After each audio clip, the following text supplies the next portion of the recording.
Hello, dear student friends. Dr. Bapuji Salunkhe Institute of Engineering and Technology, Kolhapur, welcomes you all to e-learning platform. This is Science and Humanities Department. Myself, Mr. Sudarshan Dinkar Mahadik.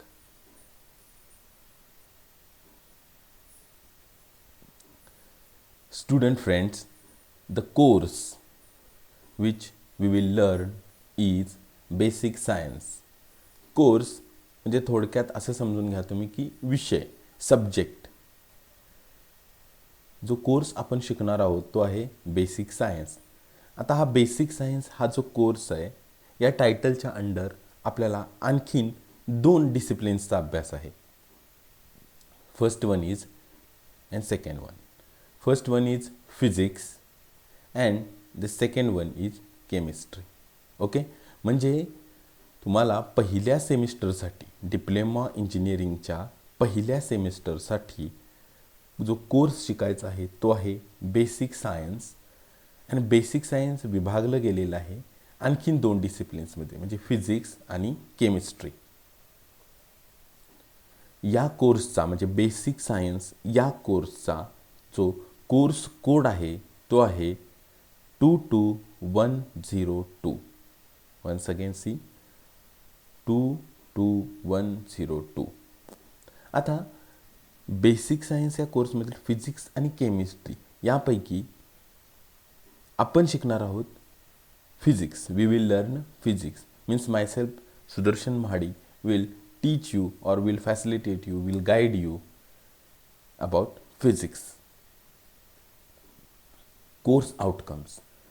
Course outcomes. आता course outcomes म्हणजे काय? मी course म्हणजे तुम्हाला सांगितलं. Outcomes म्हणजे course outcomes याचा अर्थ काय होतो की what student must be able to do after learning the particular course or at the conclusion of that course. म्हणजे तो पूर्ण कोर्सचं लर्निंग झाल्यानंतर विद्यार्थ्याला कोणकोणत्या क्षमता त्याच्यामध्ये आल्या पाहिजेत किंवा कोणकोणत्या गोष्टी त्याला करता आल्या पाहिजेत किंवा करता येतील, त्याला कोर्स आउटकम म्हणलेला आहे. म्हणजे आता बेसिक सायन्स फिजिक्स शिकल्यानंतर आपल्यामध्ये कोणकोणत्या क्षमता येतील पहा. Estimate the errors in the measurement of a physical quantities. हे आपण डिटेलमध्ये सगळे भाग बघणार आहोत पुढे. म्हणजे दिलेल्या फिजिकल क्वांटिटीमधले जे एरर्स आहेत ना ते इस्टिमेट करणे त्याच्या मेजरमेंटमधील. Second, apply the principles of electricity and magnetism to solve engineering problems. इंजिनिअरिंगमध्ये येणारे प्रॉब्लेम्स जे आहेत तुम्हाला ते सॉल्व करण्यासाठी इलेक्ट्रिसिटी आणि मॅग्नेटिझम यांच्यामधील वेगवेगळ्या तत्वांचा प्रत्यक्ष वापर करणे. And third course outcome is use the basic principles of heat and optics in related engineering applications. म्हणजे इंजिनिअरिंग ॲप्लिकेशन्समध्ये हीट आणि ऑप्टिक्सच्या मूलभूत तत्त्वज्ञानांचा वापर करणे. तर हा कोर्स बेसिक सायन्स फिजिक्स शिकल्यानंतर तुमच्यामध्ये एवढ्या क्षमता येणं अपेक्षित आहे. आता टीचिंग अँड एक्झामिनेशन स्कीम. आता इथं जी मी टीचिंग अँड एक्झामिनेशन स्कीम तुम्हाला दर्शवलेली आहे ती दोन्हीसाठी आहे, म्हणजे फिजिक्स आणि केमिस्ट्री अशी मिळून आहे. म्हणजे उदाहरणार्थ पाहता टीचिंग स्कीम बघूयात आपण. टीचिंग स्कीम काय आहे तर लेक्चर्स, म्हणजे तुमचे एका आठवड्यामध्ये फिजिक्सचे 2 लेक्चर होतील आणि केमिस्ट्रीचे 2 लेक्चर होतील. It is about classroom lectures.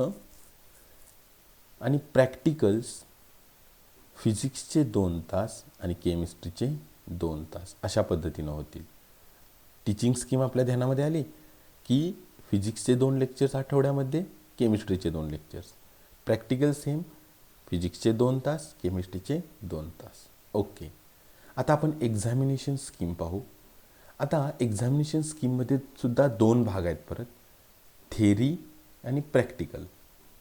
आता आपण थिअरीच्या संदर्भात पाहू की थिअरीमध्ये पुढे जाऊन परत 2 भाग आहेत की थिअरीची परीक्षा तुम्हाला 2 मार्गाने द्यावी लागते. म्हणजे ESE म्हणजे एंड सेमिस्टर एक्झामिनेशन आणि PA म्हणजे प्रोग्रेसिव्ह असेसमेंट. ओके, EAC म्हणजे काय, तर आपली ऑनलाईन एक्झामिनेशन जी सेमिस्टरच्या एंडला होते तिला म्हणायचं end semester examination, theory ESE. ती एक्झामिनेशन फिजिक्स आणि केमिस्ट्री अशी मिळून 70 मार्क्सची असेल, 70 मार्क्सची ऑनलाईन एक्झामिनेशन असेल. आणि तिच्यामध्ये physics 35 marks and chemistry will be of 35 marks. It will be a multiple choice question examination and student must secure 28 marks to secure the examination. See what I tell, की तुमची online examination जे असेल theory end semester examination basic science या विषयाची, ती 70 मार्क्सची असेल आणि त्याच्यामध्ये तुम्हाला कमीत कमी 28 mark 28 marks you should secure to pass the course basic science. Okay. आणि PA याचा अर्थ काय, तर प्रोग्रेसिव्ह असेसमेंट. म्हणजे तुमच्या सेमिस्टरमध्ये 2 युनिट टेस्ट होतील आणि एक मायक्रो प्रोजेक्ट होईल, एक फिजिक्सचा एक आणि केमिस्ट्रीचा एक असा. तर बेसिक सायन्सच्या 2 युनिट टेस्ट प्लस केमिस्ट्रीचा एक मायक्रो प्रोजेक्ट आणि फिजिक्सचा एक मायक्रो प्रोजेक्ट असे मिळून आपल्याला 30 मार्काचा थेअरी PA असेल बेसिक सायन्स या विषयासाठी. पैकी 15 मार्क असतील केमिस्ट्रीसाठी आणि राहिलेले 15 मार्क असतील फिजिक्ससाठी. आता एक्झामिनेशन स्कीममधील पुढील भाग प्रॅक्टिकल. पुन्हा एकदा प्रॅक्टिकलसुद्धा सेम ESE आणि PA. Practical end semester examination म्हणजे प्रॅक्टिकल ESE हे सुद्धा तुम्हाला असेल 50 मार्क्सचं टोटल. पैकी 25 मार्क्सचं internal practical examination for physics and internal practical examination for chemistry. Practical examination ESE तुम्हाला पास करण्यासाठी 10 मार्क्स फिजिक्समध्ये आणि 10 मार्क्स केमिस्ट्रीमध्ये मिळणं आवश्यक आहे. प्रॅक्टिकल PA म्हणजे प्रॅक्टिकल प्रोग्रेसिव्ह असेसमेंट याचा अर्थ पूर्ण सेमिस्टरवर आपण फिजिक्स आणि केमिस्ट्रीचे जे एक्सपेरिमेंट्स करतो आहोत त्याचे मार्क्स, म्हणजे फिजिक्सचे जे मॅन्युअल तुम्ही कंप्लीट करता एक्सपेरिमेंट कंडक्ट करून ते त्याच्यासाठी 25 मार्क आणि केमिस्ट्रीसाठी 25 मार्क अशा पद्धतीने. म्हणजे कळालं, प्रॅक्टिकल ESE म्हणजे सेमिस्टरच्या समाप्तीवेळी तुम्ही जी प्रॅक्टिकल परीक्षा देणार आहे ती फिजिक्सची 25 मार्काची, केमिस्ट्रीची 25 मार्कची असणार आहे. आणि सेमिस्टरभर तुम्ही जे वर्क करणार आहे ते तुम्ही PA प्रॅक्टिकल PAमध्ये फिजिक्स 25 मार्क आणि केमिस्ट्री 25 मार्क अशा पद्धतीने ही एक्झामिनेशन स्कीम आहे आणि टीचिंग स्कीम. ओके.